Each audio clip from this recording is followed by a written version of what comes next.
இந்த அமானுஷ்யமான காட்டுப்பகுதிக்குள்ள யாருமே போய் தொலைஞ்சு போயிடக்கூடாதுன்னு தான் இந்த பகுதி தடை செய்யப்பட்டிருக்குது. ஆனாலும் நிறைய பேர் யாருக்குமே தெரியாம இந்த காட்டுப்பகுதிக்குள்ள என்ன இருக்குன்னு பாக்குறதுக்காகவும் இந்த காடை வீடியோ எடுக்கிறதுக்காகவும் உள்ள போயிடுறாங்க. அப்படி போறவங்க வழி தெரியாம தொலைஞ்சு போயிடுறாங்க. இது மாதிரி உள்ள போய் தொலைஞ்சு போறவங்களை கண்டுபிடிக்கிறதுக்காகவே ஜப்பான் அரசாங்கம் ஒரு தனி படையே வச்சிருக்காங்க. அந்த படையை சேர்ந்தவங்க உள்ள போய் தொலைஞ்சு போனவங்களை தேடி போகும்போது இவங்களும் தொலைஞ்சு போறதுக்கான வாய்ப்புகள் அதிகமா இருக்கு. அதனால இவங்க என்ன செய்வாங்கன்னா, இவங்க போற வழித்தடங்கள் எல்லாமே கலர் ரிப்பன்ஸ கட்டிட்டு போவாங்க.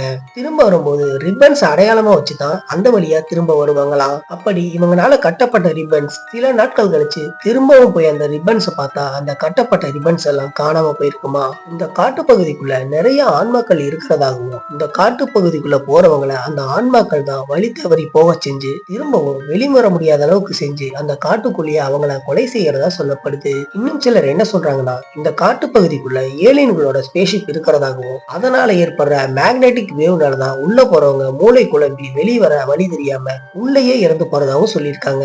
அந்த காட்டுப்பகுதிக்கு பக்கத்துல இருக்கிற கிராம பகுதியை சேர்ந்த மக்கள் இரவு நேரங்கள்ல அந்த காட்டுப்பகுதிக்குள்ள மிகப்பெரிய ஒளிவட்டம் மாதிரி இறங்குறத நாங்க பார்த்ததா சொல்லியிருக்காங்க.